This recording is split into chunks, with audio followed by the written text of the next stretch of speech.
One of the most common patterns I see in private equity-backed companies shows up very early in the post-acquisition timeline, often within the first 90 days. Leadership decides that growth needs to accelerate, and the immediate conclusion is the company needs to hire a senior go-to-market leader. Most of the time, that role is framed as a VP of sales, a chief revenue officer, or some variation of a senior commercial executive. The expectation is that this hire will come in, bring structure, drive accountability, and fix whatever's slowing growth. That belief is understandable, but it is also deeply flawed.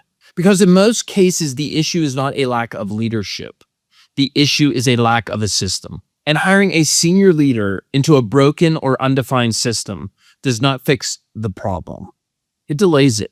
The idea that a VP of sales can fix growth problems persists because it feels decisive and familiar.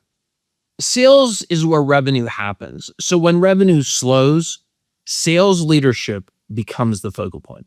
A strong resume, experience at larger companies, and maybe even a history of hitting numbers create confidence that the right person can simply impose discipline and drive results. The problem is that sales leadership cannot manufacture clarity where none exists. If the ideal customer profile is vague, the VP of sales cannot enforce focus. If the go-to-market motion is inconsistent, they cannot standardize execution. If marketing, sales, and customer success are misaligned, they cannot realign incentives on their own.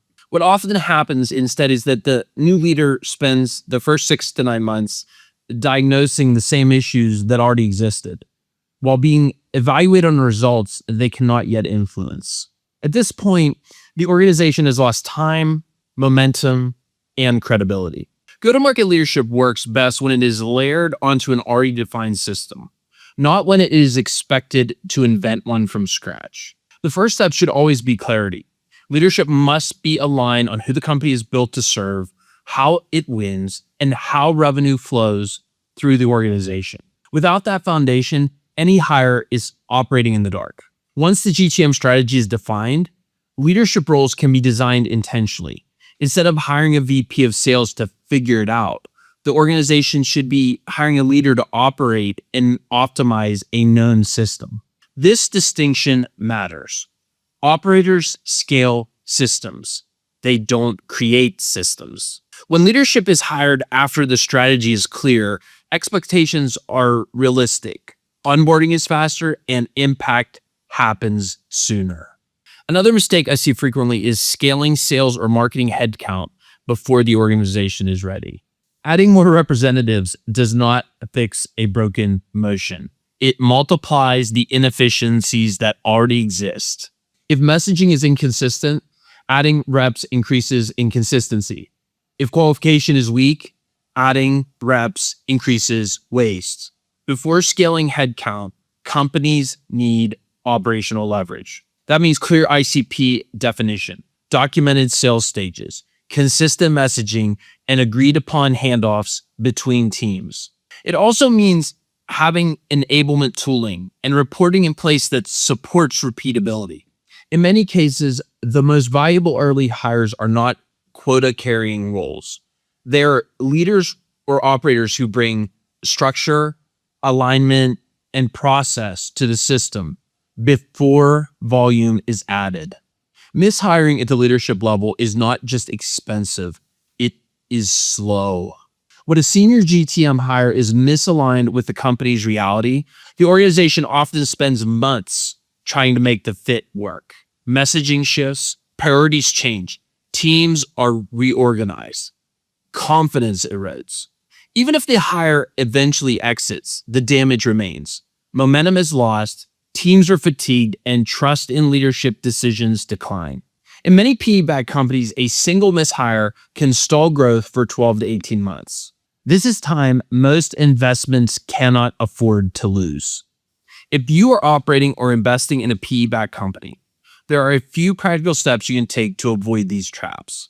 Start by defining the go-to-market system before hiring leadership to run it. Clarity first, then talent. Design leadership roles around an operating system, not inventing one. Be explicit about what already exists and what success looks like in the first 6 months. Delay headcount growth until repeatability is proven. Scale should follow consistency, not precede it. Finally, evaluate GTM hires not just on the past results, but on their ability to work with your specific motion, market, and economics. Private equity doesn't get go-to-market hiring wrong because of bad intention. They get it wrong because hiring is often used as a shortcut to clarity. There are no shortcuts. The right people matter, but they only perform when the system around them is designed to support success. At 50 Capital Growth, we help leadership teams and investors define go-to-market systems. First, at 50 Capital Growth, we help leadership teams and investors define go-to-market systems first, so hiring decisions are intentional, effective, and aligned with growth goals. If you want to avoid costly mishires and build a GTM organization that scales with confidence, I encourage you to learn more about our work at 50capitalgrowth.com. Thanks for listening. Subscribe if you haven't already and leave a comment with your thoughts below.